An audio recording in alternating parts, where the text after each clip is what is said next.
When my dad died, my sister kind of took over the animal health part of it. I took over the financial end of it, and we were both good. You know, the thing about it is recognizing where your talent is, right? And using that to uplift your operation. I want to end the barriers to entry so people like you can live their dream, like the people who settled the West. The rancher's biggest enemy to me is the ideologues and the attack on private property.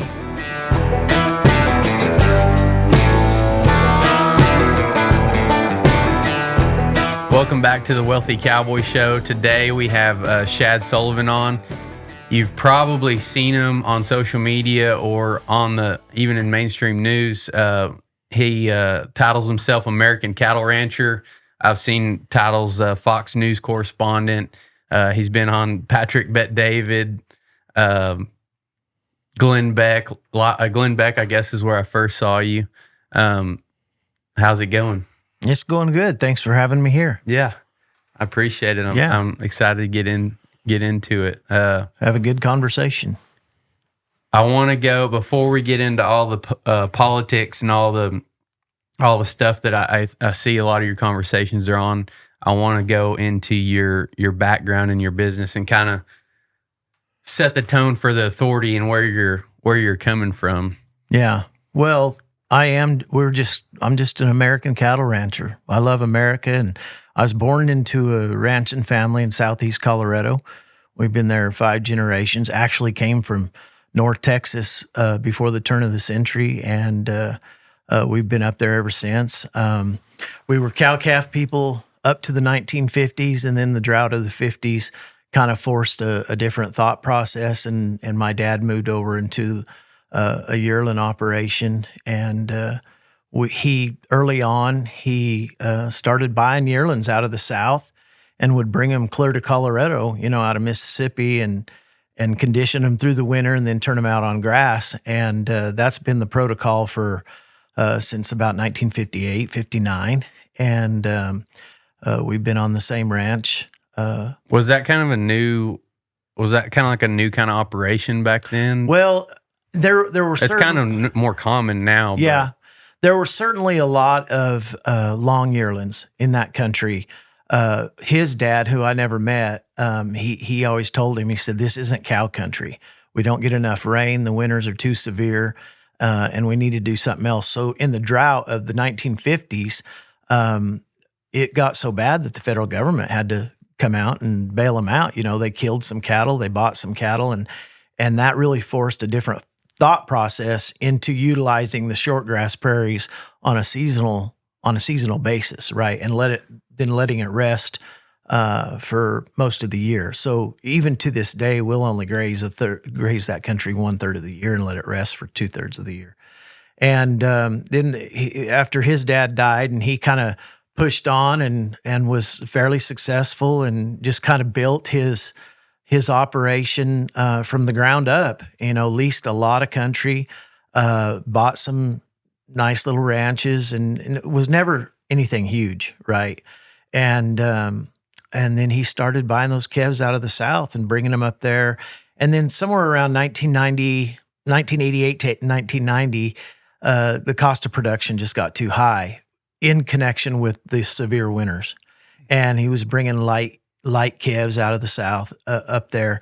And used to, in the old days, you brought those calves out of the South, they were really agey. A 300-pound calf was almost a yearling, They were long-tailed, and they could only go forward. They were tough, really hardy, and they would do well on the prairies of Colorado.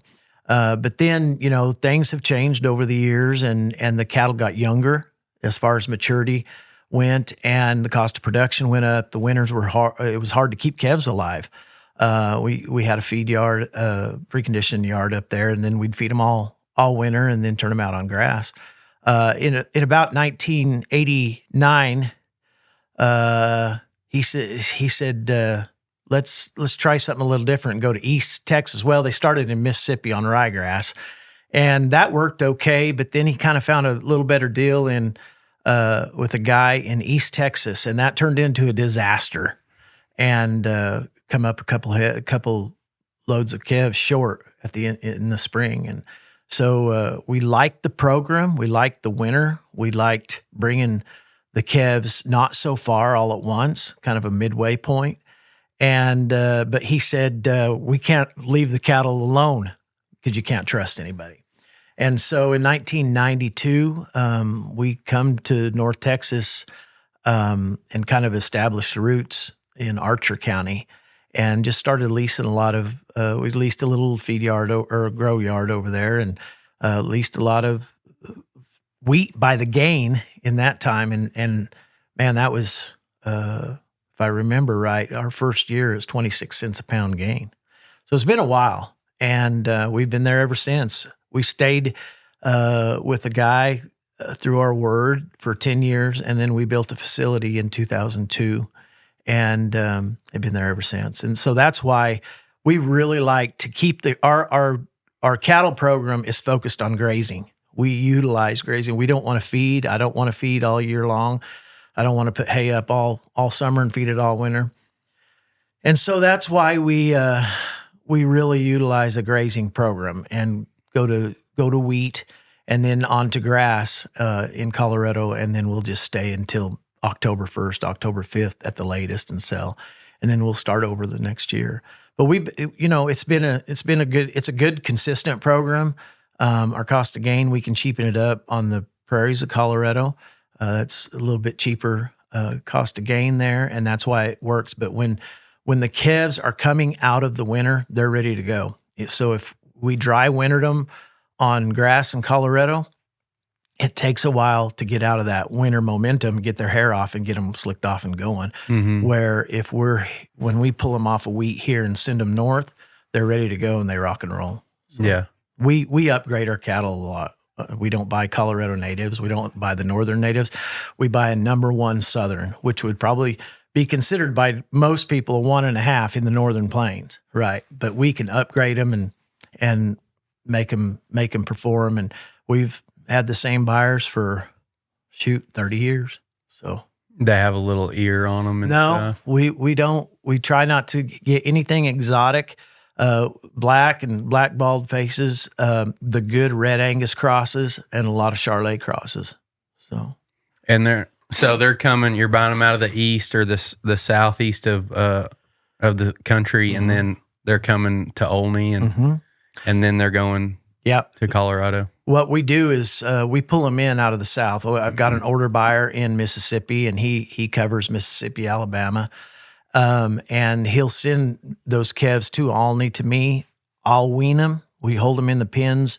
In the old days when I had a little help, my sister was partner with me back then. And for 25 years, we held them in the pens for 5 days and turned them out. We went to roping calves. Mm-hmm. And it's just a different scenario now. She's in her mid to upper 50s. We both are in our 50s. We can't do it the way we used to do it. We back in the heat of the winter, our dad would throw a couple thousand calves out on us, and we were roping like crazy. But the cattle are different now, and the health is different. Their immune systems are different, and it just takes a different strategy to keep those calves going and keep them alive. And so we do it a little different. I don't buy as fast now. And there's another reason for that is you can't get those kind of calves anymore like we used to. We used to get 2 or 3 loads a week of those real light calves, and you can't do that anymore. Nobody's selling calves that light. Mm-hmm. But we'll go a little slower, and we'll be more meticulous about our health program, and we don't rope anymore. I mean, I'm ashamed to say that Dart Gun is my very good friend, but we do the best we can. And, we used to pride ourselves on coming out of Texas with a 2% death loss on a light calf. And nowadays, that's not even feasible. You're getting up there, your morbidity rates are so much higher, your mortality rates are so much higher, and it's just a different ball game. So you have to plan differently. And we're very flexible. We're very flexible in terms of markets and management strategy. Mm-hmm. Yeah. And so how are you doctoring? You're doctoring with the dart gun, so are you just shooting them with Draxon or? Yeah, well, I mean, it'll just depend on we metaphylaxis our calves coming in, or depending on their origination, we may have them do it down there. Depends on what the weather's going to be like coming out or going forward. You know how far they've come. There's a lot of different strategies that go with that. But yeah, we'll metaphylaxis and get those calves ready. Watch them. We'll temp a few. If we PI test everything. Try to make sure we do that right. I learned that the hard way back in 2007 or 8. You know, my first introduction to a persistently infected calf, and got in a wreck or two, and so we learned that. But yeah, I mean, we try not to put a lot into our calves. What we learned over the years by experience was that the more we put into those calves, the higher our death loss was. And so as far as a vaccination program, we do as little as possible, and then we just live with the cattle and oversee them. Mm-hmm. Yeah. Yeah, we talked a little bit about that with Wesley Wood the other day on our mastermind call, and like I was asking him about all those different supplements and all these things that were always marketed in our industry. And I think the bottom line is we're going for profit, right? So right. It could, it could help with your death loss a little bit, but are you making it more profitable? You're putting, whether you're mass medicating or mass treating, the calf or giving them some kind of supplement or something like that, whatever it is, the bottom line is that it may save you a few calves, but is it more profitable by the time you put that input cost in? DX Trailer Sales is based out of Lubbock, Texas, and it is definitely not just a trailer dealership. If you are involved in the Western way of life, and if you're listening to this show, you probably are, then they have something you need. From trailers for a day working cowboy to a full-time cattle hauler to hay trailers for a farmer or rancher, to arena drags, rope and chutes, and feeders for the rodeo cowboy or cowgirl. They also deal in every kind of hay any of your animals could ever need. Literally anything you need, farming, ranching, or rodeoing, they're going to have something for you, and it's going to be at a super affordable price. Besides all that, everyone you deal with there is super friendly and very helpful. So check out DX Trailer Sales on Facebook or dxtrailers.com and tell them you came from the Wealthy Cowboy Show. That is the whole question, and we have to balance that because we can't produce at a loss. We have to be profitable, and so in every aspect of our operation and everybody's operation, we really have to balance those things because we could spend ourselves to death, trying to do all these things that they encourage us to do. But you have to do what, number one, works for you. And number two is very profitable. I mean, we cannot continue down a road of non-profitability. We have to be profitable to stay in the business and feed the country. So and every region of the country is different. Every region requires different inputs. If you get into where you're at in Central Texas, your taxes are higher on your land. Those are costs that have to come out of the cattle. Every single cost for us is counted in the cattle because that's how we make our living, and only cattle. So the electric bill comes out of the cattle. The mineral bill comes out of the cattle. The death loss certainly does.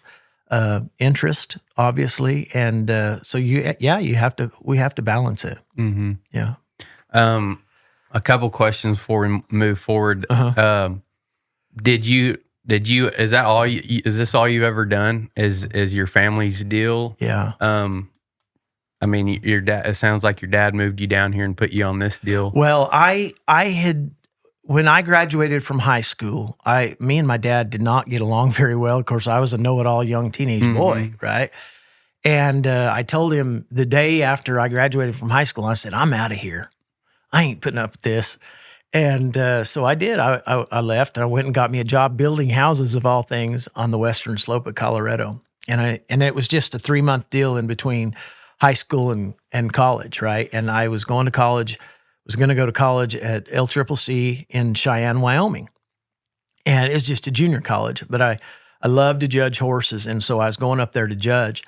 And that 3-month period really weaned me off my parents. And I found out my dad was pretty smart, right? He says, "You'll find out, boy." And I did. I found out, but I was glad I did that. So I went to LCCC for 2 years, and then we were fairly successful up there in terms of a horse judging team. And then I was recruited to come to West Texas A&M and finish up and judge for a senior college. And we did really well there. And I mean, that was back in 94.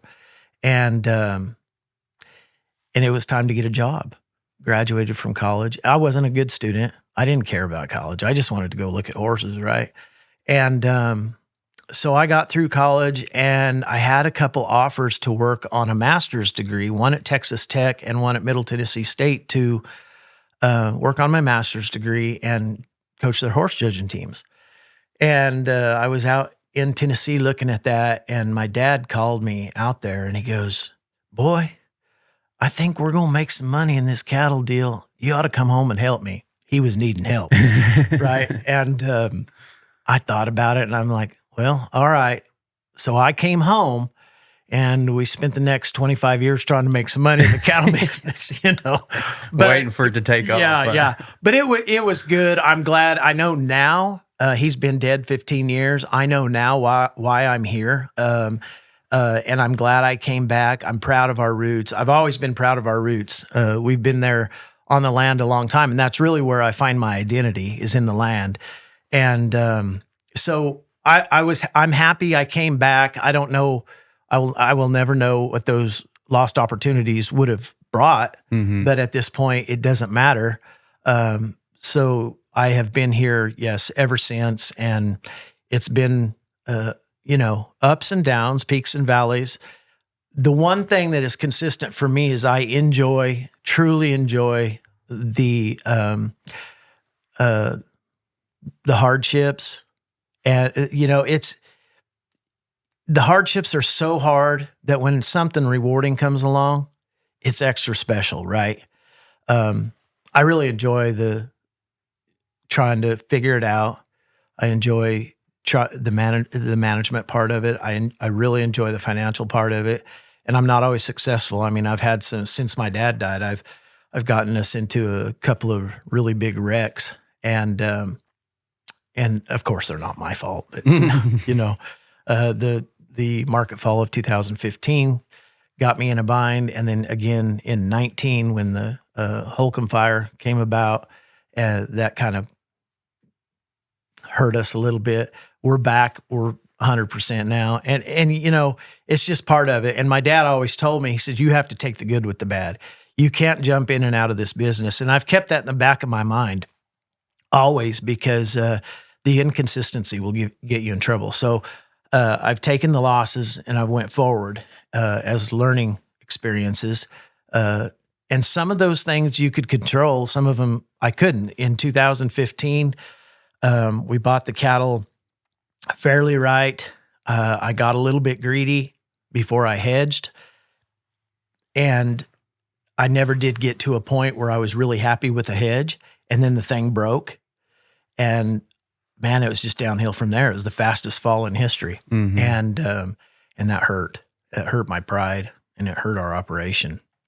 We recovered from that.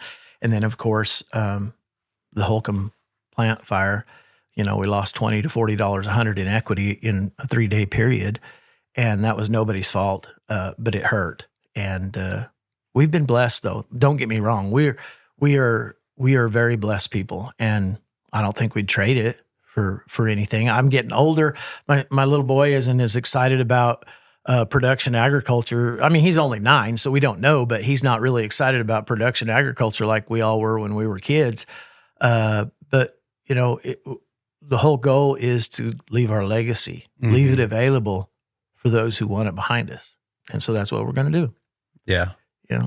Yeah. I think for me, everybody's different, but same as you, I like the challenges of the business, and I took a quiz. I took a Patrick Bet-David quiz last night, and it said I thrive in madness. Yeah. But that's great. Yeah. That's great. But yeah, so I like the challenge, like you said, it makes you appreciate the ups better. And then also when you have that challenge, it gets, when you've got to figure out how to pay a bill or how to do something, you get really creative and it really gets your juices going. You've got the experience already. I can tell by the way you're talking, because creativity is a necessity of those challenges. Mm-hmm. And you know what? All day long, I've got friends that have inherited huge ranches. They've sold land to buy big ranches. But you know what? There's more. I have so much satisfaction. I don't begrudge them at all. I'm not jealous of it either, because I guess I'm just so independent that I love the thought of having done it myself. And don't get me wrong, my dad helped us along. I mean, his reputation, he never co-signed anything for me or any of us kids. But his reputation was such that I had lenders basically tell me, "Where are you going? Mm-hmm. You're not going anywhere. I trust you." When I built the precondition yard out in Archer County, I called my banker and I said, "Brad, would you loan me some money to buy this land and build a yard on it?" And he didn't think twice. He said, "Yes." That was back when you could do that unsecured. Mm-hmm. And his comment was to me he said, "I know you, and where are you going anyway?" And that really got me started, and me and my sister started, and that's how we've been able to create what we've got. We don't have a lot. We're not wealthy people. We're very wealthy in other ways, but as far as money in the bank, no. We have equity, we have land, and we have a whole lot of self-satisfaction. I am proud of what we've done, because I'll tell you, back when I was young and we were roping 150 calves a day and the bogging in the wheat fields, and our horses were mad at us and we were mad at each other, and it was hard. And God did not let me recognize how hard it was at the time. Otherwise, I probably would have quit. Mm-hmm. I mean, I'm not a quitter by nature, but I was young and I could go do those things. And I look back on it now at 50 years old, and I'm like, I always wondered where all those wheat pasture cowboys went. They were around for a couple of years and then they were gone. And I guess just dedication to the cause is what kept me there. And I'm not the brightest light on the street side. And God didn't let me see or feel that pinch of hardship. I always had an end goal in my mind. And I think that's what kept me there. Yeah, everybody's going to see it different. Some people would see that as a struggle or see it as work or whatever. And then some people are going to look at it as play and having fun, even though it's before daylight and after dark or whatever. And I heard a quote out of Michael Jordan's book, and he was talking about, they said Michael Jordan was very lazy. Like, you couldn't get him to do any chores. His parents couldn't get him to do any chores. Like, he wasn't that focused on schoolwork or anything, but he'd play basketball. Loved it. Loved the passion. It. And everybody thought that, like, how does he work so hard? He's in the gym. He's on the court, whatever. He's shooting the ball. He said, it's not work to me. I'm playing. Yeah. I'm playing basketball. It's not work. So you can find that in any area of life, whether it's running the numbers on the cattle business or being out there roping them or whatever it is. Yep. And like you said, everybody is different in that thought process and that passion. I mean, when my dad died, my sister kind of took over the animal health part of it.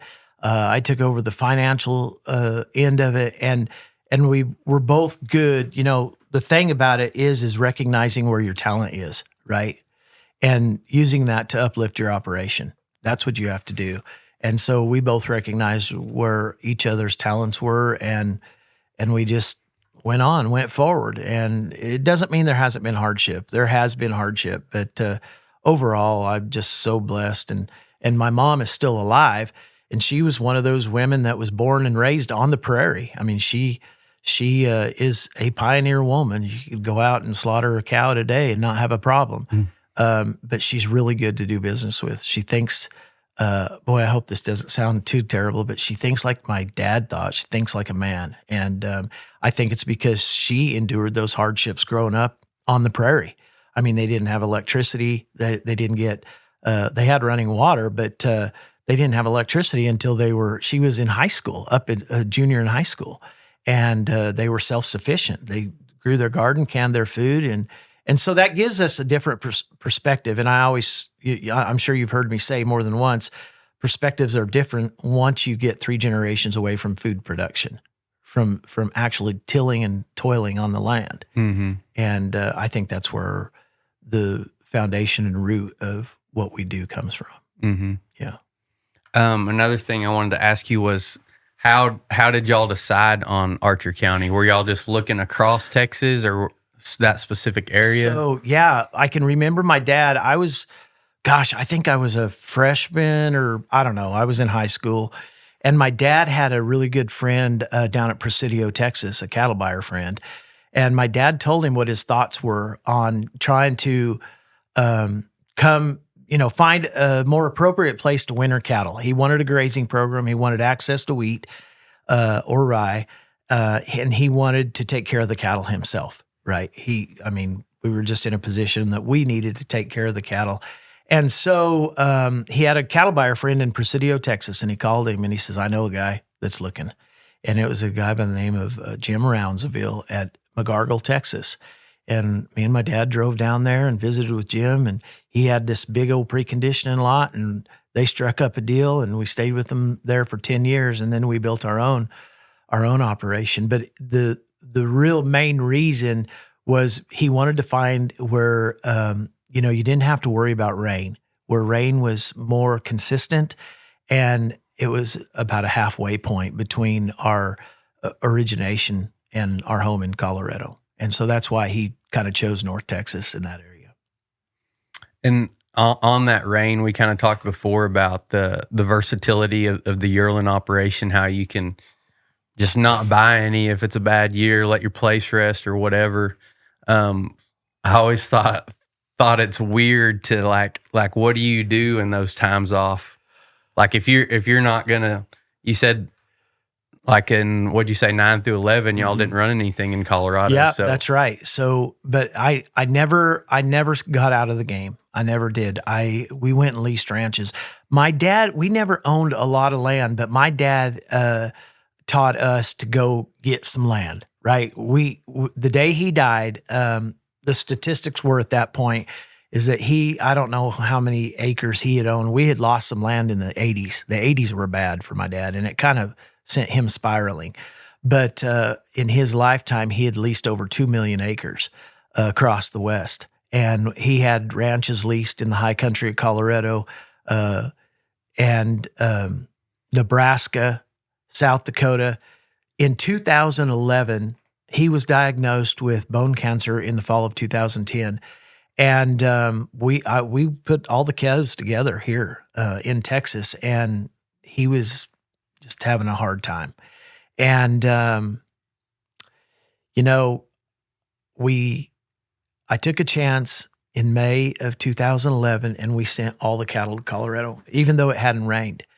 And that would have been in May, and he was in the last stages of cancer. And I said to him, I said, what do you think I ought to do with all these cattle? And he said, I don't know, I'm done. And he said it just like that. He meant it. He was done. And so the day after the funeral, he died on June 16th. And the day after the funeral, my sister, like all women to me, are pretty bossy. She says, you better get in your pickup and go north. And I did. I spent 2 weeks in the north. I went to South Dakota, Nebraska, and Wyoming, and I drove up people's driveways. I got out, I shook hands, and I said, I'm looking for country to lease. I got 2,000 yearlings that's got to go somewhere. And I did it. We did. I mean, it was grace of God and just forming relationships. So I've never sat out. We've never thought that was a good idea. We have to make money. We still have bills to pay, but we will keep those options open. And I loved that we could do that. And we've got friends all over the United States, and I met a lot of people.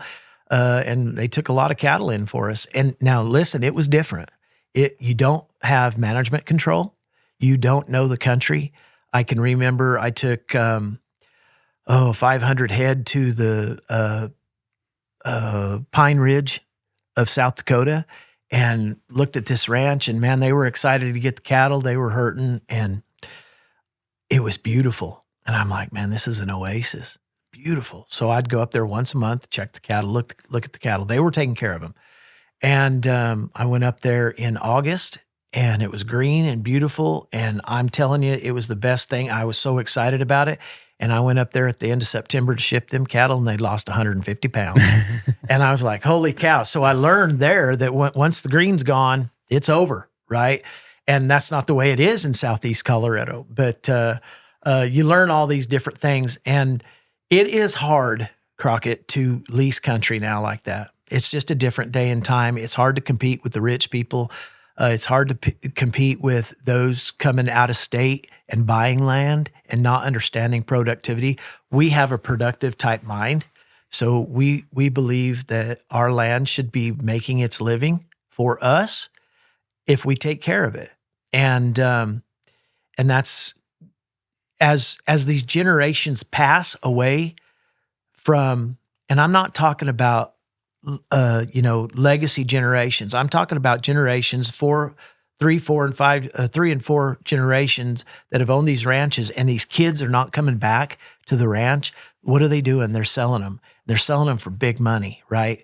And I can't compete with that.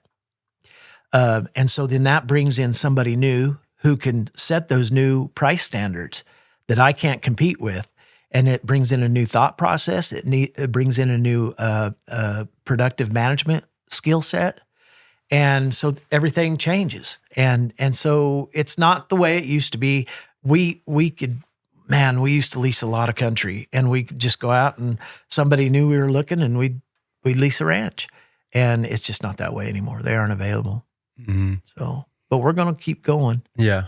So I see, that's kind of like getting started out, kind of like where I'm at. I've been in a few years of ownership, and I've got a place leased, but it is, you kind of get in that mindset of like, you can't lease country anymore. There's no places to lease. It's, so-and-so's getting it all, or so-and-so's getting it all. It up. Yeah. But also, like, if you get in that mindset, that's what you're also going to get. No. If you, I turn to the mindset of like, well, if they're leasing country, that means there's country out there, and that means, we have the shot to get it also. You probably remember Brad Glenn's powerful story from episode 39. Besides making badass handmade boots, he's the man behind Cactus Alley Hat Company. He comes up with some sweet designs and even has done his own custom caps. Brad truly is an artist, and you can see it in the designs he comes up with. If you're gonna wear a cap, you might as well wear a cool one and support a guy that has come up from the bottom and gives all the glory to God. They can also build custom merchandise for your company like they did for us at the Wealthy Cowboy Show. Follow Cactus Alley Hat Company on social media and go to cactusalleyhatco.com to order your swag. And you have to be willing to match those price demands, which I have no problem doing that. I'm very competitive when I lease country. In fact, I always give just a little bit more than the other guy will, because the land is that important, and they know you'll take care of it. If somebody trusts you, it's about relationships is what it is. And they trust you, they'll lease it to you. And, we leased a ranch in Nebraska from 99 to 07, and should have bought that ranch, but it went up for sale and we lost the lease on it. And, we had a fairly good relationship with that gentleman that owned that ranch early on. But he was an older man, and his thought process changed, and then he wasn't always happy. So then we'd have to have contracts, which I don't like a contract. My word is my bond, and that's what I expect from you. And so now with that, if somebody asks me for a contract, I will sign a contract with them, but it makes me wonder, how our relationship is. Mm-hmm. But my whole goal in all of this that you've seen me on, I want to advocate for, how old are you? 33. Okay, you're so young. I want to advocate to get these younger people who want to enter the industry to be able to do so, or come back to the ranch and do it at a profit. Because the importance of our food production, but not only our food production, our family legacies built on American dreams in liberty and freedom is what's most important. I mean, we have to take, it's about your family and your rural community. And we have to keep those thriving. Otherwise, we don't have a country, because we are the backbone of our country. Food producers are the backbone of our country. And so I know I'm very, some people consider me pretty radical or a little bit crazy or whatever. I don't care. I want to end the barriers to entry so people like you can live their dream, like the people who settled the West. They lived their dream and they were willing to put the risk forward, come West, and the hell they went through. I think about my great-grandmother coming from Throckmorton, Texas up there. She dug her own well. They put in a little soddy house in the ground, and because that was their dream, and she built an empire. When she died, they were farming 10,000 acres, and that was unreal. She died in the early 60s, I think, but that was unreal. But the only barrier was willingness, work ethic. Now the barriers are so beyond our control. The global corporate scheme, the pay-to-play program, the federal government, competition. All of these things are barriers to entry. And I was watching one of your shows, a little bit of it the other day, and you guys were talking about your dreams, you young guys, and your dreams being able to get into ranching. And I'm not saying going out there and having another job to pave your way for your dream is wrong. It's not. It's what you have to do now. But why do you have to do that? That's my question. I was lucky in that my parents, they sacrificed a lot for us. And I appreciate that and respect it. But I also had relationships with my banker who trusted me. And I was able, you couldn't go do what I did. I recognize how lucky I am. That was in 2002. To go borrow money unsecured like that. And it was a lot of money. And you can't do that now. So that's another barrier of entry for the young guys. And so my whole mantra is to get these people back on the land, get independent production back on the land, and let these kids produce at a profit, be competitive. Not every year is going to be profitable, but we need to be competitive. Every year, we need to have an even playing field so everybody has the same chance. And that's not the way it is now. And that's because of the global corporate corruption. Yeah, I the way I see it is like, if you figure out the rules of the game, then you know what it takes. So I see two paths, and one path is to go make money somewhere else, which is the most common. A lot of people I know did that. Sure. And it makes it a lot easier. Sure. So but it delays your dream. Yeah. It delays your dream.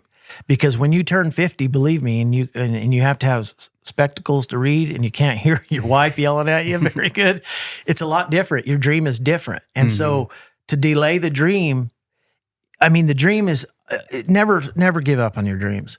But to delay the dream is hard because you're getting older and you change, right? And your thought processes change. But ultimately, I totally 100% get what you're saying. Yeah, there's that path, and nowadays it's not as bad. I mean, there's ways to make money on the internet and stuff like that, to where you can live the dream and just put a little time over here and build a business. And then there's the path that I also try to have people on that did it the hard way, just in agriculture and building something. One thing like you're talking about is you got to have partnerships and relationships with somebody with capital, whether that's you're partnering with a business guy that has a lot of money that wants to put it somewhere and maybe likes the agriculture and ranching business, or a banker. It's very hard. Like I said, I got a loan a few years ago. I got a small line of credit to start with from my local bank, same deal with on my family name, kind of a handshake deal, which it's getting harder now to do that than it even was a few years ago. But then that was a whole different deal. So I went through I tried to go through the ag banks. They all have, young farmers and ranchers loans, and my income, I don't show much income on my taxes. And so they're like, no, we can't give you a loan. I'm like, it's supposed to be young farmers and ranchers, nobody's going to show much income. So I ended up going through the FSA, and that is a hell of a process to deal with the government, but did get that loan. And it's a lower interest rate than you're going to get anywhere else. Took a while to get it. Yeah. It just a lot of paperwork. Lots of paperwork, I've heard. Mm-hmm, just a long time. So it is a process. Like if I was in a different situation and I was just relying on that, luckily I had enough line of credit to secure the place and kind of get started putting the cows together. But it took so long that if it's like a place comes up for bid or whatever, and you put in for it, and then you go apply for the FSA loan, you're not going to get that money for 6 months. It's going to be tough. Yeah. But I think there's two paths. So like if you know the rules of the game, it's a lot of hard work, and it's a harder path this way. And like you said, the trade-off on this way is if you're going to delay your dream and have to do some things you don't want to do, but the way I see it, those are your options. Well, and you hit the key point though. Nothing is impossible with hard work. Mm-hmm. And that, you can have all the brains in the world, you can have all the money in the world, but if you don't work hard, it doesn't matter. It just doesn't matter. That's just the way it is. And you have to be willing to work hard and sacrifice, and not have everything you want at, right now, in the moment is what I'm saying. Yeah. That's kind of what all the biographies, everybody you study with success in any industry, it's a little bit of both of that, of hard work, delayed gratification. And so in my maturity, I also saw maturity defined as switching your thinking from short-term to long-term. That's how you when you become mature. So yeah, that's pretty good, actually. I kind of switched that in the past few years, and I was like, if I focus on something that maybe is not exactly what I want to do, if I focus on that and I build it, and it's the right industry and the right, the right business, I can do that for 10 years and set up my life for the rest of my life. Whereas, most people just think about that every 2 weeks they're going to go get a paycheck, and then at 65, then you go live your life. But at the realization is, reality is now that at 65, when you do retire, if you have $1 million, that's not enough money. It's not enough money. Especially now, I study a lot of health and fitness stuff too. And they're saying that, it's very possible for people to start living to 120 years old. Oh, my lands. And not me. So if you get to thinking about that, I mean, you've got to be putting lots of money away. And really my thoughts, and a lot of people I've studied is like, nobody wants to retire. If you're doing what you love, exactly. You don't want to quit it anyway. That's how I am. I'm not saying I want to go out and rope 100 calves on wheat field like I used to. I'm saying I don't want to quit. It's how I find my identity, I guess. And I'm not a great cowboy. I'm not a great businessman.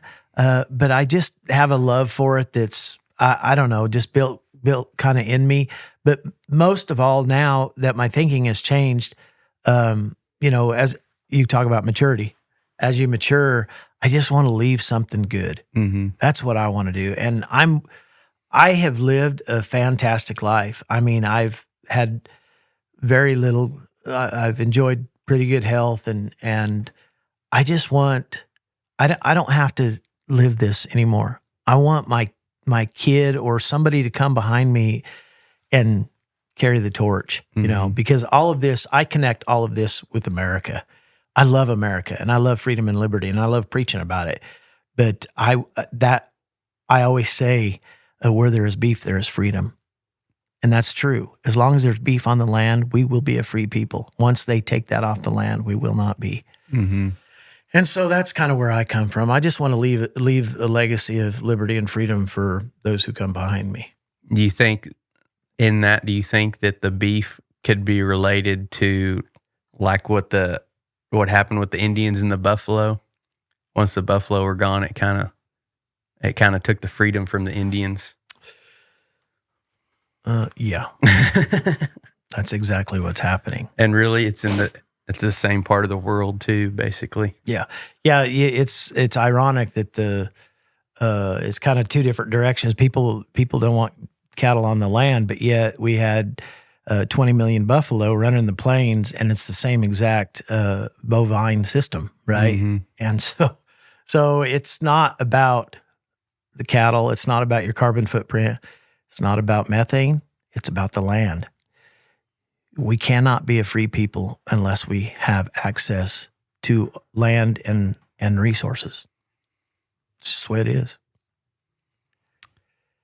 Who or what would you say is the rancher's biggest enemy? Ooh, well, used to there would be just one or two things, but the rancher's biggest enemy to me is the ideologues and the attack on private property. I warned people 10 years ago that they were coming for the land. And I wasn't the only one. I had great mentors, and they saw it early on because we were fighting property rights issues in the West, in Colorado with BLM, with state lands. And that's really where how I got to you here is through advocacy. We had a ranch that my dad actually bought, and then the State Land Board of Colorado messed that whole sale up. And then they knew they did, and they gave us a lease on it. Well, to back that up, after they messed the sale of the land to my dad, the State Land Board of Colorado bought it. And they knew they had stopped that sale, and we kind of had some leverage on them. So they gave us a 25-year lease, and they ended up seizing it after 6 years to put it in conservation. And so that planted a seed in me of bureaucratic corruption. And it was the first of its kind of what we now call a public-private partnership. And it was between the Nature Conservancy and the state of Colorado. And so these attacks on this land have been coming and rolling forward more and more and more. We have the American Prairie Reserve in Montana.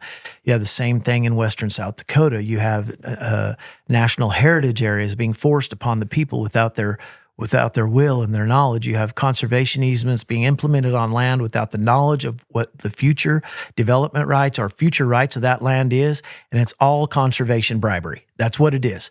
The federal government, along with their private partnerships made available by the Sustains Act of 2023, are bribing ranchers and landowners to put their land in conservation for the future. But all it is a control mechanism, because if the ranchers really want to conserve and put their land in conservation practices, they can do that without being paid. So these are bribery programs. And that is an attack on, and when I say a while ago, when I said it's not about the cow or the methane or your carbon footprint, it's not. It's about the land. They want the land, and they want the future access to the land. And so that anti-animal, anti-human ideology is my biggest concern, because it is interwoven into every aspect of our American lives now. And it didn't start in America, but it came quickly. And it started in Switzerland, in the Netherlands, Ireland, the European Union, flowed over to Canada, flowing down to us. And, people, it's hard to make a native Texan understand all of this property issues. Yeah, it's hard for me because you're 95% deeded land, yeah, privately owned, right? And so it's hard, but it's coming. See, we've already had in North Texas some BLM problems along the Red River. You have the Muleshoe Reserve now that they want to conserve. They have in Northeast Texas, they want to take 200,000 acres for a lake. Right around Wichita Falls, another 60,000 for a lake. So all of these land grabs are coming. You're going to see it in windmill, in renewable resource production, solar and windmills. You're going to see it in BLM's state and federal governments wanting to come and get more, and they will use eminent domain power to do that. They've done it in Colorado. They've done it to us just in the last week on our ranch in Colorado for a power line. And it's all in the name of climate change and renewable sustainability. And none of it's about climate change and none of it's sustainable. None of it. It's not sustainable. And so that's why I preach against sustainability all the time. Yeah. All it is production and consumption control. It is a friend of mine just yesterday, she told me, and she's been working in advocacy for a long time. And she said, yeah, Shad, sustainability. She says, I've got a new name for it. And I said, what is that? And she said, weaponized shaming. That's what it is. They stole good words from our. That's what I was going to say. They stole that word. That's a good word. Like, it's a great word. Of course we want to sustain. We want to be sustainable. Yeah, we right? want it to be generations, whether it's business or your ranch or whatever it is. Everybody wants it to keep going for generations. The mother of sustainability was a woman by the name of Gro Brundtland, Norwegian. And she came up with sustainable development. And she was a communist. And so anytime you can control production and control consumption at the same time, which is what we're seeing, and the use of that word. See, they want to make they have to create a crisis to gain control of production. They have to create a crisis. That crisis used to be, when I was growing up, was acid rain. Before that, it was global cooling. Then it became global warming. Nobody took to that stuff, so now they call it climate change. And in order for them to scare, which is also dumb because the climate's always changing, right? And so in order for them to scare the hell out of the American people, they had to come up with climate change, but then they had to make them feel better, and they came up with sustainable development. And that made people feel better because now we market everything as sustainable. It's sustainable. And I'm like, well, what does that really mean? You know, my family's been on the same ranch for 75 years. My grandmother came to that country in 1898. I feel like we're fairly sustainable. And if we hadn't had taken care of our environment, it wouldn't have taken care of us so well. But here we are talking about things that policymakers who have been away from food production off the land for more than 3 generations don't have a clue.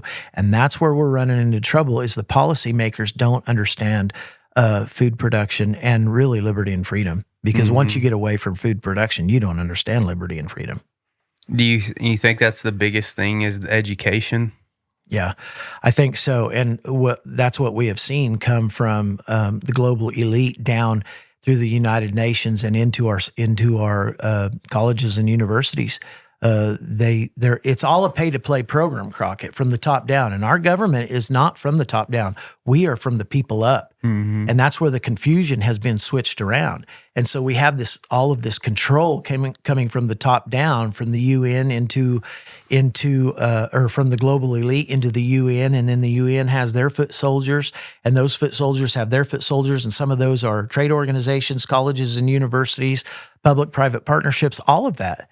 And so in order for us to save our sovereign country, we have to educate those who have been off the land and maybe take for granted where their food comes from, because it's easy to go and get a coffee. I did it this morning.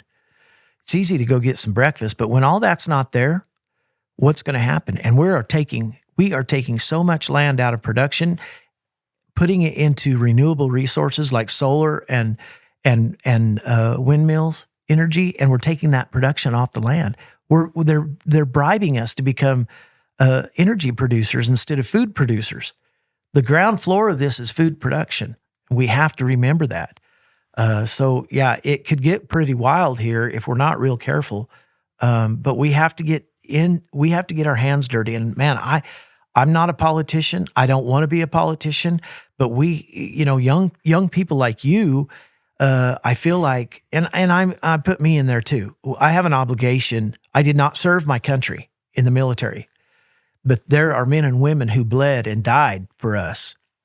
And we have an obligation to hold that sovereignty, to hold the line. We have that, we owe that to them. And so we have to get our hands dirty and get down in those legislature. We have to get on our local school boards and commissions. We have to do this in our churches. Our churches are split now. See, it's all interwoven. It's all interwoven into the same system. And so now we have to go back and we have to fight for freedom off the backside of it. And it's going to be hard, but we can do it because there's still cowboys out there. Mm-hmm. You know, we can do it. Yeah, I think the business side of it, like you were saying, they're bribing people. Like if you have a piece of land out there that you've been running cows on, you know, barely scraping by, not making any money hardly, and they come in and say, we'll give you hundreds of thousands of dollars or whatever to put windmills or solar or whatever it is on it, you know, you're probably going to take it because it's more profitable. But if we can make, and that's pissed me off, and my dad lost everything in the 80s, like you were talking about, in the drought plus the economy and everything. And so he started doing a trade. I mean, he was already doing it, electrician, but so he started doing that and kind of got out of it. The rest of my family has been in ranching forever, and I was raised that way. So, but he keeps telling, like, I decided I wanted to be a cowboy out of college and started day working, and that's all I ever cared about. And he was like, you need to make some money. He's like, if you come over here, you can learn a trade, learn to build houses, something like that, you know, and make some money, and it'll fund your ranching stuff over here. And I'm like, this is not right, that a rancher is not one of the top guys in the world, you know, providing everything. Everybody, and it used to be. Crockett. Yeah, everybody is eating every day. Everybody's drinking every day. Everybody's wearing some kind of agriculture product every day. And I was like, this is not right. Yeah. But in that, you know, something's got to shift there to where we take the power back. You may remember Mike Morrow from episode 12. The Silver Philly is ran by his daughter, and the whole family is involved. So if you want to do business with a super nice ranching family, check out the Silver Philly Boutique. Especially since we're coming up on the holiday season, guys, you can go find something for your significant other. And also they carry a full line of the Eli Cattleman shirts for men, so you can get yourself a gift while you're there. Go to thesilverphilly.com and check them out.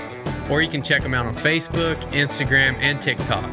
And like I said, it's a family-run business, so if you have questions or you're wondering what you should buy for a gift for your significant other, your girlfriend, your wife, whatever, you can ask McKenna. So go to thesilverphilly.com. Also, you can enter code WEALTHY20 at checkout for an additional 20% off. You have to be the change. Mm-hmm. And it starts with the guy in the mirror, right? Listen, I've lost, my advocacy has lost my best friends. I mean, I've taken some pretty hard stands. And the reason I did was because they were convicted in me. And the Lord just put these very strong feelings in me. And I had to take some stands that were not popular, and especially not popular even in my family. And I think they all thought I was crazy. And I lost my very best friend of 45 years for taking a stand. But you have to do that.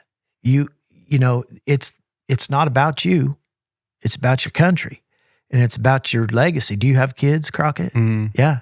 What do you have? One daughter. One little girl. Mm-hmm. Well, you'll have, she can have the dream too. Mm-hmm. You know, there's nothing wrong with that. And I know, you know, I've got 3 older sisters, and we all worked hard, and some went one way and some went the other, and it wasn't, you know, what I'm telling you is we have to do this. If we're going to change this, we have to be the change. And it's not popular a lot of times, and I'm sorry for that. But at the end of the day, I love my family, my community, and my country. And that's what I got to fight for, because I saw how our forefathers built this country. I've read the history, and I think that recognition is so important. And that's how it's like Mindy Patterson with the Cavalry Group told me yesterday. She's like, we have to get back to our roots. Our roots were good. And you know what, Crockett, we were all poor back then, but we went and visited each other. We went and played cards. We had supper together.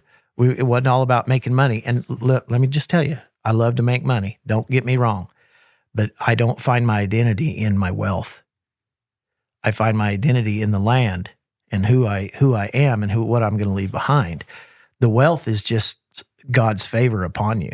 You can take the best businessmen in the world and they'll go broke, but they'll try it again, right? So it's all variable. Yeah. I mean, wealth can change we're seeing that with the dollar, that could change in my lifetime to where the dollar's not worth anything. Well, you just said, where does $1 million go? I can spend $1 million in a month now. Mm-hmm. It's, if you're in the cattle business, that's nothing. I mean, it's literally nothing. $1 million. I do remember when I was in Wyoming at a little junior college up there, and my ag economics teacher said, if you're in business today, you will likely be in business forever. There was no truth in that whatsoever. There was at the time, and he meant it, and it gave me great confidence at the time. But as things change, the value of the dollar goes down. Nope. Now it's year to year. Used to, when I was like in the 80s, you talk about your dad and my dad in the 80s, it would take 3 years to lose an operation. Now, year to year, they want their money because it's big money, right? It's easy to spend $1 million. It's dang hard to make it, right? So, I mean, there's just so many variables and things continue to change and circumstances are always different. Yeah. In your lifetime, there's no telling what the value of a dollar, if the dollar is around when you're my age. Yeah, I mean, it could change. Like wealth, I heard that defined. This guy, Myron Golden, was talking about. He teaches a lot of biblical principles in business and stuff, and he was talking about wealth in the Bible. And it's not the dollar; it's how much value you can provide somebody else. So that could be like your wealth could be measured in how many cattle you have, or how much land you have, or whatever it is, and that could. So it could shift. If everything came crashing, the ranchers would be the wealthiest. You're right. And, that scripture that says a cattle on 1,000 hills, very important. I had a little mishap not a mishap, but in 2004, I was diagnosed with a rare bone marrow cancer.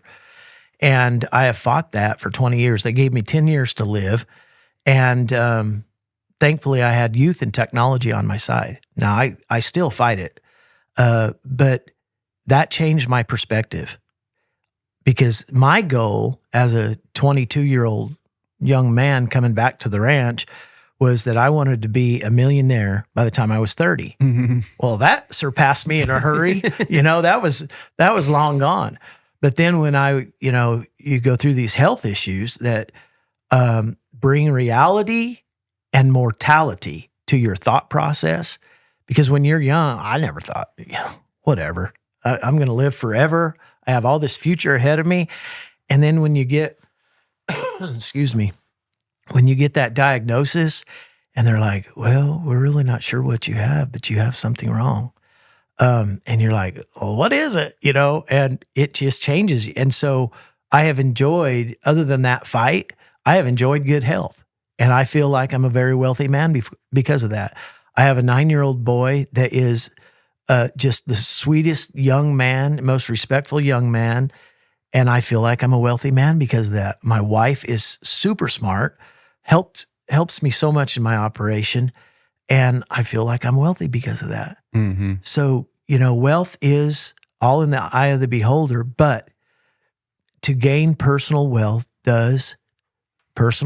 financial wealth does provide security. And you need to think about security in the future. Yeah, you have the ability to say no to more when somebody comes and like you said, offers you money to do something with your land or take your land or do something that maybe not as good for it in long term.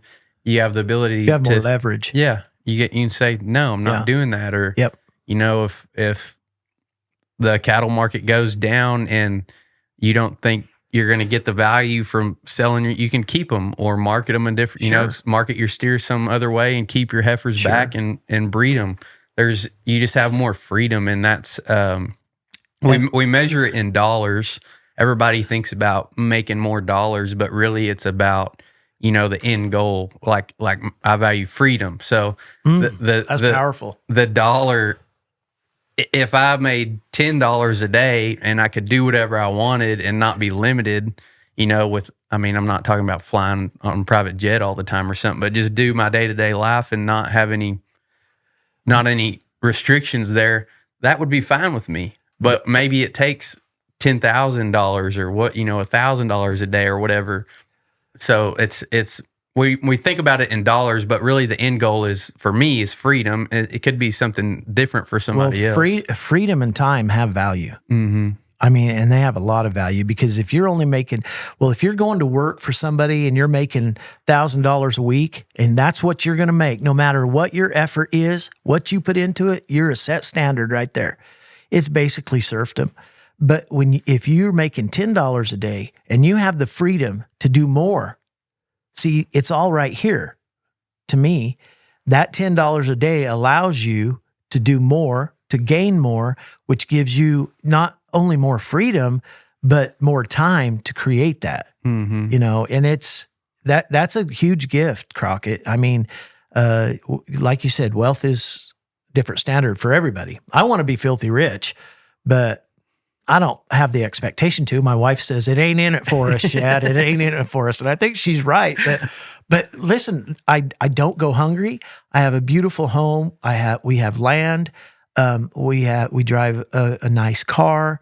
We have all those things that the world tells us mean something. But more importantly, I have salvation. That's all I care about now at this age is my eternity. Have you seen a shift since 2020? 2020 is when you had your viral video, and there was a lot of things going on. To me, I think I've seen a shift, and that's probably when, even though we've been around it my whole life, we never raised our own beef. Like, we never ate our own beef in our freezer, and then since then, that's all we eat now. And I look at more health and products, that are local, and me too. You know where they came from, and the supply chain and all that. Do you think there's been a shift? Yes, and I think we've taken a certain percentage of the market share in the beef industry away from the big four. I think we've done that, and there are local and regional packing houses coming online. If the barriers of entry environmentally don't kick their hiney's, that will take even more market share from them, and that gives us power. Now, they still have the money and the power, all right, no doubt about that. But if that viral video did anything besides make me look like a wackadoodle, if it did anything, it woke the American people up to the danger of a concentrated food supply system. It did. And that, I'm not bragging on that. That was ordained by the Lord. I did not mean to do that. I hardly even remember doing it. I was mad when we got a letter from the USDA about alternative marketing and other options for our harvest-ready cattle, and that made me mad, and I just did that video. But that did wake people up, because you know what? The video came out, and then all of a sudden, shelves were empty. And it didn't matter. It could have been pasta or meat. In our case, in Wichita Falls area, it was meat. Couldn't get the meat to the people. Well, that showed the dangers of a concentrated food supply system.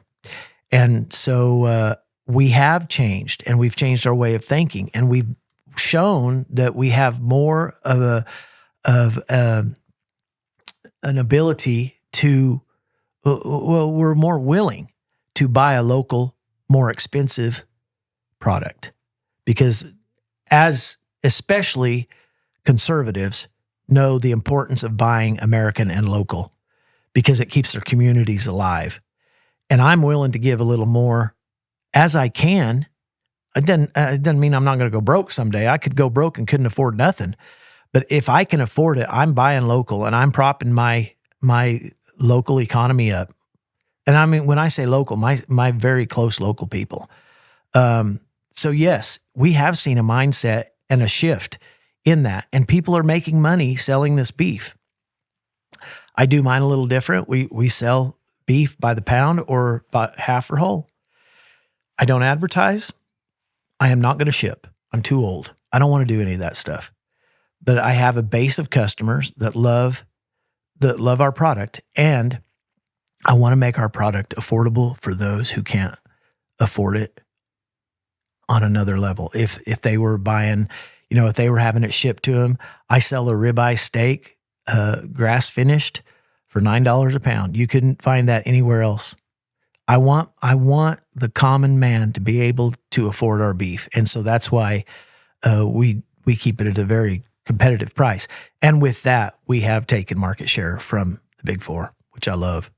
Yeah, and I think like just in my own experience, like this last calf that we got it from a buddy of mine, Dustin Keith. He's an order buyer and operates his own operation, and he's a friend, and he's raises some half Wagyu calves. Yeah, and finishes them out down there and kind of sells them like you're saying locally and stuff. So I got one from him, and those half Wagyu calves marble really good, so it's a really quality product. I got another buddy that runs cattle that also has a processing facility. We processed it there, and all in, buying that really quality calf from him, getting it processed at a quality place, and putting it in the freezer was a little under $5 a pound. Yeah. And and some of the best beef, you're going to pay $100 for that steak at a steakhouse. See, it eliminates a competitive edge, because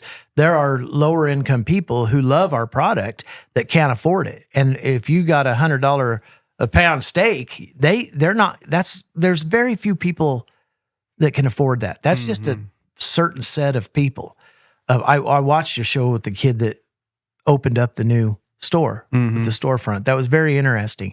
And I'm proud for that guy, and I wish him the best of luck. It's very awesome that they're doing that. And that's what our whole goal is to spread this, get more people in, and get a competitive system going again. We, on our little deal, I raise that calf out of the cow. I own the cow. I put the calf on wheat. Then I take that calf to grass. And then when somebody calls and wants a calf, I take him 30 miles south to a USDA inspected plant, get him processed, and I sell the calf all the way across the board for $5 a pound. And we make good money doing that. Not a lot of money, but I mean, if you take that calf and the cost of production, by the time you kill the calf, he's probably got $2,800 in him, if you're doing it right. And then, you get $500 a pound for a 650 pound carcass, you're doing good. That's good profit, right? Yeah. You don't have to have a lot of them. It's a good trade on both sides too, because the producer makes good money. And like I said, that was a number one calf. And like people talk about not being able to afford quality protein and quality products. Like, no, you can find a guy that kills a cold cow, or I've done it before, raise a Jersey or a Holstein up, or broke leg calf, or go to the sale bar and get something nobody wants and raise them up. Yep. And you're going to have $2-3 a pound. No, you're exactly right. And I'll tell you what else has happened that helped that is technology. The internet has been great for that, because, I've got thousands of people called me after that in 2020. And they're like, where can I get local beef? Where can I get local beef? Well, that created a storm of people who created websites and corporations or not corporations, but companies that they could go to, because everybody has access to the internet now, and order what they want from whom they want, knowing where it came from. And that was very important to these people, because all at the same time during that video, we had beef being imported from Namibia on that very day, first time in history. We had empty store shelves, the longest lines in food access that we've had since the dirty 30s. It was a big deal. I mean, that was scary. And it just opened up opportunity. That's what it did. Now that I've gotten into all of this and sales and marketing and mainstream business and all that, I look at everything, any company does is branding and marketing and sales. And that gets me thinking about, and mainstream is where I learned about the health benefits of beef and all this other stuff. So I know you're critical. I want to know why it took me going to the mainstream influencers and social media and mainstream, maybe not mainstream news, but more mainstream stuff to learn about that when I've been in it my whole life. Where is our money going that we're paying to these organizations, the NCBA, the beef checkoff, all these things that are taking money along the way and supposed to be for us, and we're not marketing our product. I don't see one commercial on TV or anywhere for that matter of the health benefits, the things that you can do, the price, comparisons, anything. You're getting into some pretty weedy sticks there, but I'm happy to talk about it because, listen, I'll say up front, I am pro checkoff. I love the checkoff, and I love what it was founded on. My dad hated it. He said it was taxation without representation, but the beef checkoff has become corrupt. And because of that corruption, we are paying this $1 a head tax every time we trade an animal to keep policymakers in their seats, in their offices. And that's a problem. And like I told you earlier, those policymakers are not ranchers. They don't have our best interests at heart. What they have at heart is keeping their jobs and serving the people that they serve, which is the global corporate elite. And so when you ask where the money is going, it's going to their jobs. If you'll look at NCBA's spreadsheets, you'll know how many of those people have $100,000+ jobs a year. That's your tax money. And when you don't see a benefit from it, it's a problem. When I was in school and I was in elementary and junior high and even in high school, we had the Colorado Cattlemen's, I'll give them credit here, used to come in and educate. They do have a new program now that they are going in and reading books and educating. It's a classroom program now. It's brand new. But they used to do that all the time. Where are the commercials for, beef, it's what's for dinner? Where is that at? Where are the signs? I went to New York City earlier this year. Not one sign in New York City for beef, but there were a billion signs for pot, marijuana. All of these things are not taking place. The answer to your question is the trade organizations have become corrupt, and it's a pay-to-play system. And that's why it is very important to become independent. They're not, even though they do have the power, we will take the power back if enough people realize that independent production is more important than following a train of thought. Because their trains of thoughts, they've all signed us on to sustainable development without even asking us, without ever asking the rancher what they thought about sustainable development. The NCBA signed you on. And this year, it's all infiltration. It's incrementalism. It's slow. They started this years ago, these anti-animal ideologues infiltrating into our system. And we see that now. At the NCBA convention in Florida, they had Miles Allen as a keynote speaker. Miles Allen is a anti-meat activist. And his research peer at the University of Oxford in England was a guy by the name of Dr. Springman. He's an anti-meat activist who did a healthcare study, a red meat healthcare and tax study on Americans in 2018 or 19.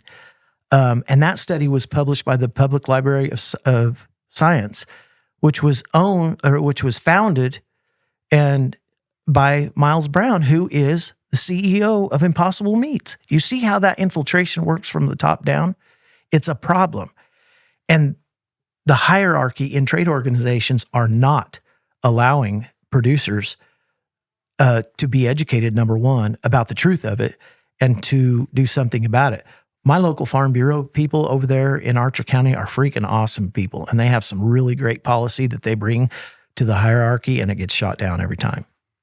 Every time. So if I could, I would revamp the checkoff. But I'm for it. I think research, education, and advertisement, I think there's a place for it. Yeah, the idea is good for everybody to pitch in, but it needs to be, like you said, we need to have representation. Well, it needs that firewall that they say NCBA has. It needs to be, all that needs to be revamped. It's just not serving the producer well, I don't think. I don't understand, and I've talked about I'm talking to this guy about coming on the podcast, Sean Baker, Dr. Sean Baker. Okay, I was just going to tell you, he's done more for the beef industry in the last 3 years than our checkoff has done since 1985. Yes, and promoting the carnivore diet, telling people the health benefits. I want you to get him on. All this stuff, and I want to say that I've seen some stuff where he said that he's tried to help He did. these beef organizations, and they don't want to deal with them. He went to the NCBA, and you'd have to get his story verbatim, but he went to the NCBA and wanted to get a little checkoff money to push beef, beef consumption. He's not a rancher, but he's all for us. And I'm telling you, looking at the guy, he is a monster of a dude. He's practicing what he preaches. Yeah. And they shot him down. And then I think they did come back to him and but it was too late then. But it makes no sense though. Like, he's one example, and I follow several people. The carnivore diet is super trending right now, and it's based on beef, and the beef industry has nothing to do with pushing it or tying itself to it. I know. And one thing they did wrong was that we can't disparage other products, but the problem is those other products are disparaging beef all the time with the anti-meat, anti-human rhetoric. And so we need to be able to compete with that. They should not be calling anything that's not beef. This labeling issue is a huge issue, and that's something else I fight for is MCOOL. I believe in MCOOL. I believe that the American people should have the freedom to choose the product they want, where it comes from. And I wanted to ask you about that. From my understanding, is the way it is now, as long as they do some kind of value add in America, they can put "Made in America" on it for that beef. Product. If they change the structure in any way, they can put it in a package. Yeah, they cut it, call it a product of the USA.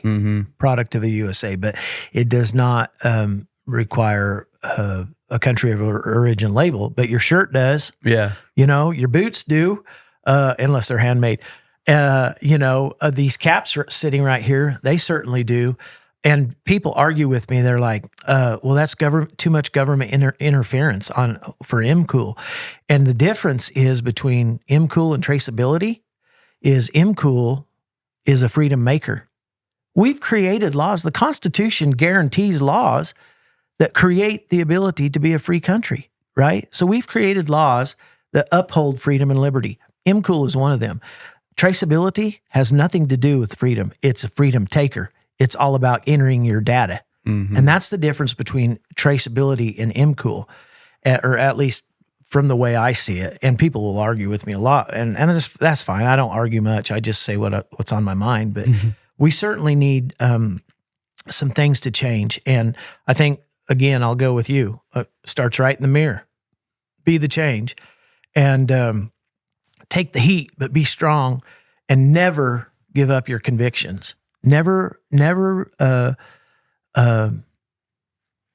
demoralize yourself, right? Hold your moral standard at a high point. Be honest, be integral. Let your word be your bond.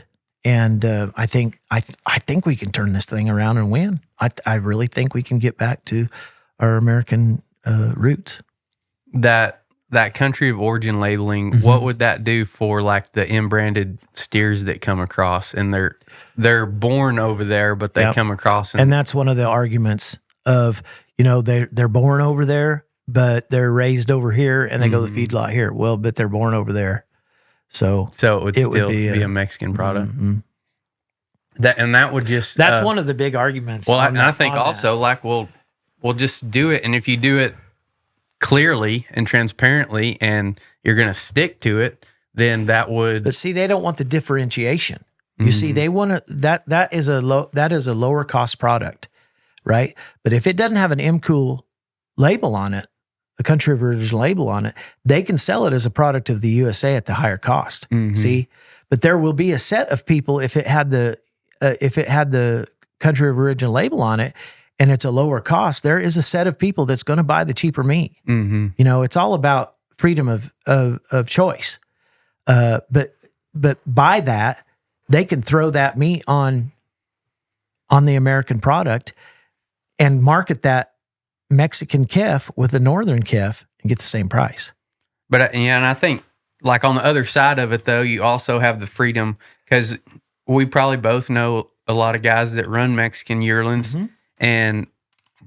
but if that market shifts, and there's more premium in running a native calf, they're just going to run a native calf instead of a Mexican calf, or run a Mexican calf for cheaper, knowing that it's going to be cheaper at the end. I think you've made a great point. You've made a great point. Let the market sort it out, right? Because that's what supply and demand and capitalism is all about. Let the market sort it out. It's kind of like the ranchers, right? Most of the people who don't take care of their land are gone. It sorted itself out. They've been gone a long time because it didn't work for them, because they didn't take care of what they had. And that's the basis of capitalism. Yeah, I'm definitely for that. I think we rely too much on the government. We cuss the government, and in the same sentence, we ask for a handout with all these programs and subsidies that they have. And if you could fix the system to where it was capitalist, you're gonna have people that fail, that are supposed to fail, and people that thrive in it. And that's the natural way. But see, diversity, equity, and inclusion preaches opposite of that. It preaches opposite. It's not equitable. Everything's not equal. The good go to the top. That's why they say the cream rises, right? Your mama ever tell you that? The cream rises, boy. The cream rises. And so that's how we founded our country, on winners and losers. And not everybody is made for the same thing, Crockett. I mean, my gosh, I couldn't host a podcast. Wouldn't do it. Wouldn't know how to start. Don't know anything about it. I'm too old to learn. So we all have different, features about ourselves that there were people that left the plains during the drought, during the dirty 30s, that never wanted to look back. That wasn't for them. They tried it, but it wasn't for them. It's too hard. And that's okay. They went and found something else. Their lineage is still out there, right? It didn't kill them. But yeah, it's all very interesting. Do you think, I see a lot of debate on this, of all this stuff that's happening with politics and stuff, and some of what we talked about, the global elite and stuff.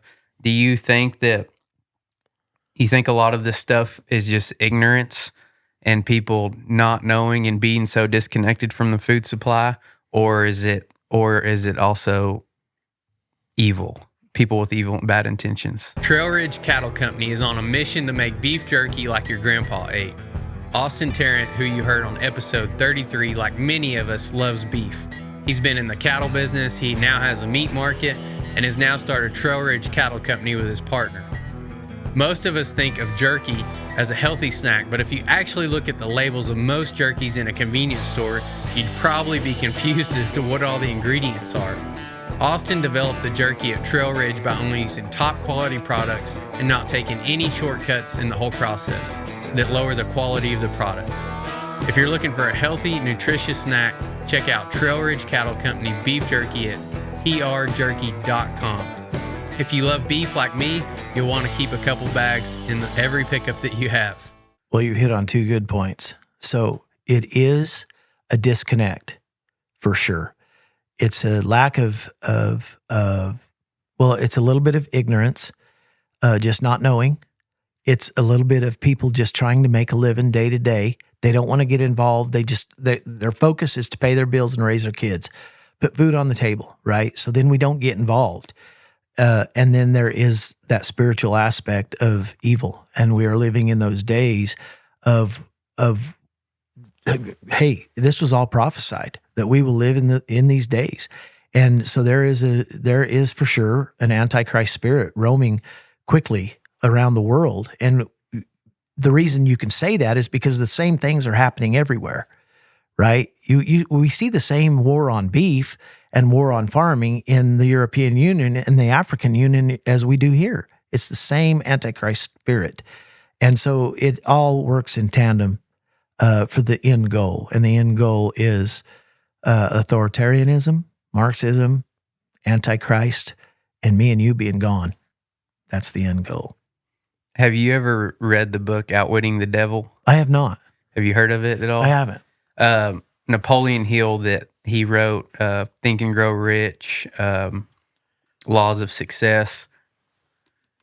Really big self-help books, and I think it was like back in the 20s and 30s, something like that, is when he did this. And like Think and Grow Rich and Laws of Success was like he was interviewing the Carnegies and Henry Ford and stuff, and what it takes to be successful. But this Outwitting the Devil is different, and I suggest listening to it on Audible, because then it's narrated. It's a conversation with the devil, and the premise of the book is this guy. I can't remember exactly how it starts, but he meets the devil, and he gets to ask him any question. He put some kind of curse deal on him.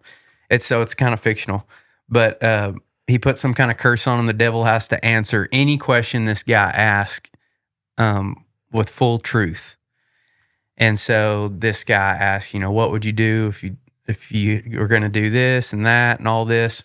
And in the Audible, it's really cool because it has two different voices, and the voice of the devil is kind of evil and everything. So it's you really get into it. But he goes into this, and this book was written, like I said, I don't remember the year, 20s or 30s or something back then. They didn't release it until I think it was the 2000s. And the reason was it was so controversial that the whole line of Napoleon Hill's family wanted to be died out. Dead before it come out? Before it came out. And that's what it was. It was like Napoleon Hill died. It wasn't released. And I can't remember if he left a widow behind or some kind of close relative. And they're like, no, we were not releasing this. And it did that. They kept passing it. And whatever it was like in the 2000s it came out, and it is really good. But it talks about a little bit of all this, and kind of like Paul Harvey has a deal on it. That's what that just reminded me of. Is that. And he talks about, he infiltrates the churches, he infiltrates the food, makes people fat and lazy. If I were the devil. Yeah. And in the schools. And it's crazy to think that he came up with all this 100 years ago. He had a gift of discernment, and obviously a gift of not prophecy, but something prophetic in him that gave him the ability to see those things. Mm-hmm. Yeah, send me that link. I'd love to listen to it. Yeah, it's once you get on it, you don't want to get off, because if you're I've never read the physical copy, but listening to it, it gets you in there, and it's very interesting. Interesting. Wow. But that's that talking about the evil kind of made me think about that. What could a rancher do? What could somebody in the ranching business do to play their part to, we want to leave a legacy, but we also want to cash flow and make money, and we also want to take care of the land. Where do you think we start with all of that? Well, I mean, traditional values are very important. And when I say that, I mean, if you have access to family that has been successful in the business, that's a great start. But as far as production, agriculture, nothing is going to outwit work ethic. If you have a dream, anything's possible. And that's because we live in America, right? So far, we live in America. There is nothing that the American culture can keep you from if you have a strong work ethic. And that's where we have to start. I mean, I think that you have to uphold the Constitution of the United States. I tell people this all the time. First thing, I think we need to turn back to God. I think that is very important. If you're dealing with somebody with no principles, you have principles, then they're going to go different places, and you're not going to win. And you don't want to be a part of that. That's not success. That person's not going to be successful. If they lie, cheat, and steal to derive their success, is that what you want? I know liars and cheaters and stealers, and I don't want nothing to do with them. And they're all about 100 million times wealthier than me, but I don't want to be there. I want it to be real, and I want to have self-satisfaction in it. But, we turn back to God. We honor the Constitution. We become independent thinkers and not follow the crowd. We do those things that uplift our operation. everybody's in a different region. Everybody's management skills are different, and they're all okay. People are like, you got to do it this way. I mean, look at the regenerative people. That's come online in the last 5 years like crazy. I'm not against that. I thought we were always regeneratable. Well, maybe we weren't. I don't know. But everybody has their niche. And if that niche works for you, uphold it. If it works on a small level, incremental, it will get bigger and bigger and bigger. Don't ever give up. Don't ever give up. But I think really, Crockett, is the return to independent production and doing as much as you can on your own way. Because you said earlier that $10 a day, if that's all you made, it provided you freedom. And we live in a country that we were allowed to produce as we saw fit. And we were able to create a market maybe where there wasn't a market. And that's very important. I knew a guy in Colorado that at the end of every year, he made a heck of a market from all of us yearling guys' chronics and cuts. And he got filthy rich over that. And we gave him all those, but he made a good market for it. There was a place for it. And that was really kind of an American dream type of deal, right? Mm-hmm. I mean, he created what he was able to do in his mind as he saw fit. And that's so, the independence is, liberty. That's the essence of liberty, is independent production and the individual. Because when the individual is successful, his family, his community, and his country will be successful. And that leads right into the next thing I wanted to ask you. What should an individual be doing to protect our freedom? You have to stand up and talk now. And even all you guys, I didn't mean to say that, all of us that don't want to stand up and talk, we have to do it. It's not about gaining attention. It's about saving our nation. We are absolutely on the precipice, and you could be less than 30 hours away from a whole new world. But we have to choose now as individuals, as independent thinkers, as American freedom lovers, freedom makers, liberty lovers. We have to decide, do we want freedom or do we want tyranny? Because that's where we're at, Crockett. And this isn't new. This has already happened before. We saw all of these things, all of these public-private partnerships came. They're not an invention of Americans. Stalin invented public-private partnerships, and then Hitler followed up. See, we're following this line that isn't good. So as individuals, we have to decide now: is it going to be liberty and freedom, or is it going to be tyranny? And I will attest that at the end of the day, tyranny has no loyalty. One tyrant will turn on the other. Don't give your independent control up. We cannot do that. And the only reason they haven't overtaken us now is because of the Second Amendment already. That has been very important and crucial in holding the line for independent people. What is your favorite cut of beef? My favorite cut of beef is a ribeye, medium. But I like it all. As you can see, I don't go hungry. I've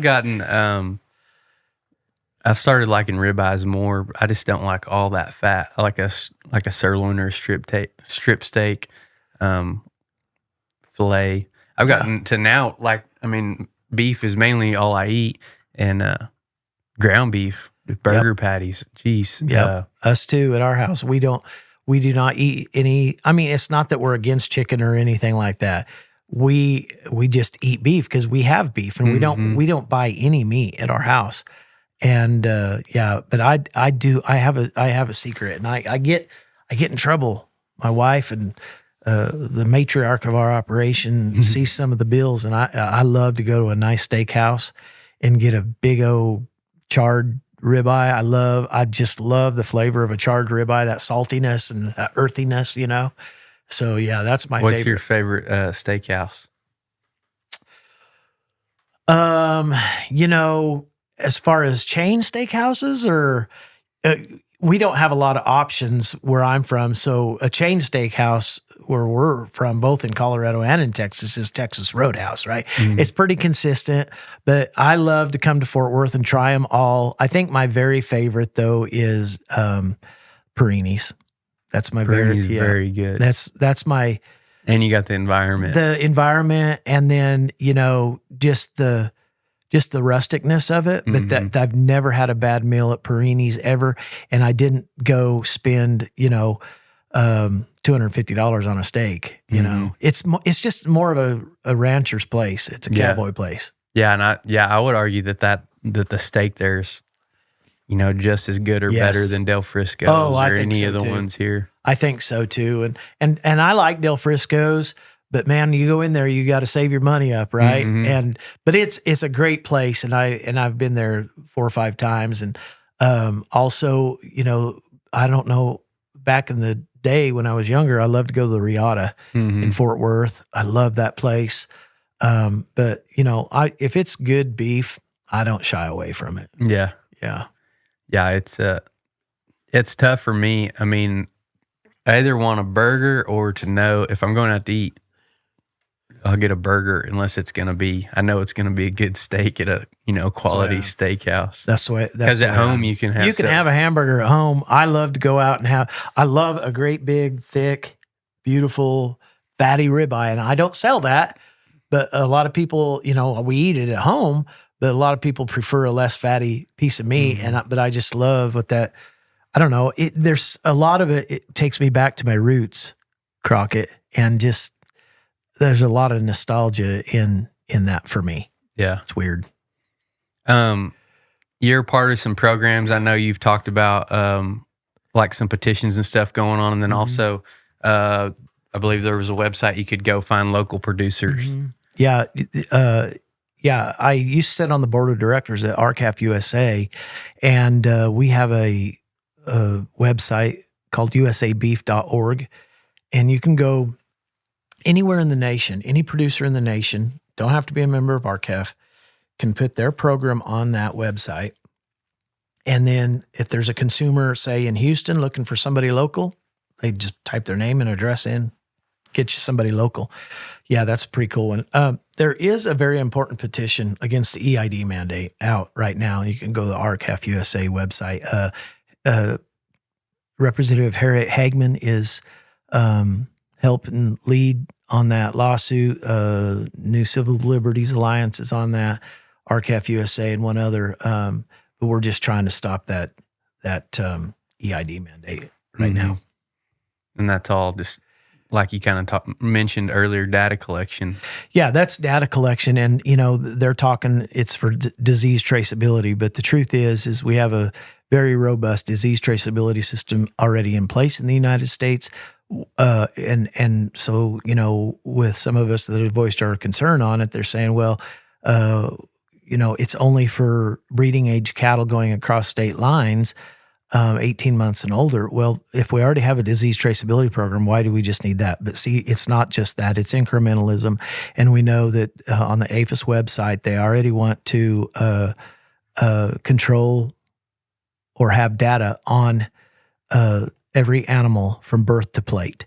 And so that's a data collection center. Well, then we have to ask ourselves, who's going to own the data? Who's going to control the data? Who's the third party that enters the data? And we've seen by example what happened in Ireland when they implemented the RFID program, that they have already euthanized 40,000 head of cows in the name of climate change because they had that data. And so don't think that that's not coming here. That's exactly what's coming here, and that is the anti-animal ideology that I speak about all the time. It is all about production standards. They want to control your production standards.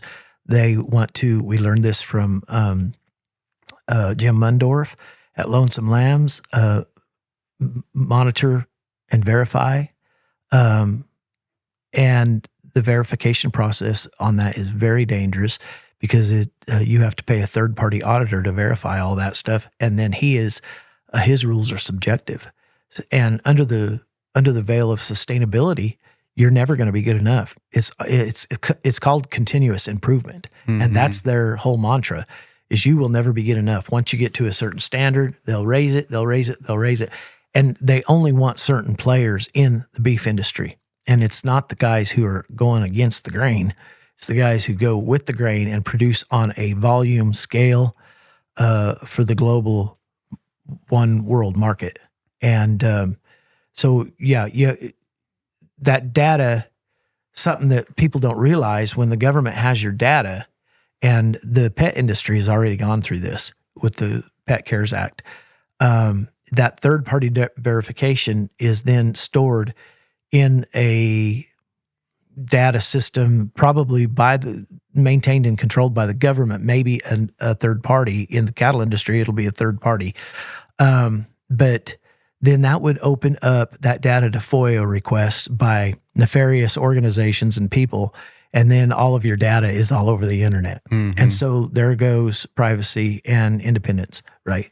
So yeah, I think it's a bad road to go down. They're going to force that as hard as they can, and there's going to be a lot of people that do not do it. And you know what? It may take them out of the market, but if we stand, we can do some dictating here. I get really frustrated on that, Crockett, and I probably shouldn't, but I see most of these people. First of all, it's my dad would call it an interesting conflict. The people who are involved. So the people at the top who are pushing EID are all part owners or sit on boards of data collection agencies and so they stand to benefit monetarily. And trade organizations and tag companies. It's already a failure. North Dakota is out of tags. South Dakota is now out of tags.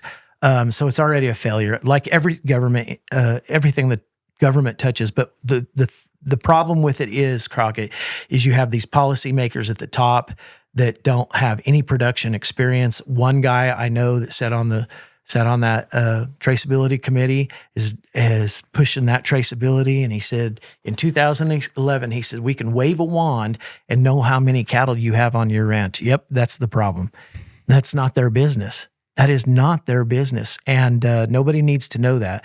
And so you have all these people that really haven't made their living. They may have made it by or through the beef industry, but not on their own. So go to RCAF and you can sign that petition. Yeah, and then you can go to RCAF, or you can go to my web page or my Facebook page, and it is on there to sign the petition. I think it's on Representative Harriet Hagman out of Wyoming, her website, and it's just a petition to sign expressing that you are against it. And you know that starts tomorrow, November 5th. So we'll see what happens, right? And then usabeef.org, if you're looking for beef, or if you're a producer, you can get on that list too. And you can also go to croftermarket.com, a little organization out of Utah, Farm to Fork. There's all kinds out there that are really getting involved on a productive. What they're doing is they're creating relationships with producers to be the in-between guy to create a relationship. So they're providing, like Crofter Market, they're providing a web page that you can go and buy or sell your stuff through, and they just get a little portion of it, but they're providing the service. And that's been awesome since COVID. It really has been. Cool. And then how can they find you? How can everybody find you? Just don't find me. I'm just on my Facebook is all I've got. I'm on X, and that's about it. Facebook and X. I got on Instagram, but I don't do anything on Instagram. It just, Facebook goes to Instagram automatically. Yeah. So, yeah. Cool. Y'all go check out Shad Sullivan, and then go to these websites, and then your company, Antelope Mesa Beef. Yeah. We've got it's just a little company, and we do it locally. And then I love to promote USA Beef because I believe in it. Cool. Yeah. We all check them out, and we'll see y'all next time.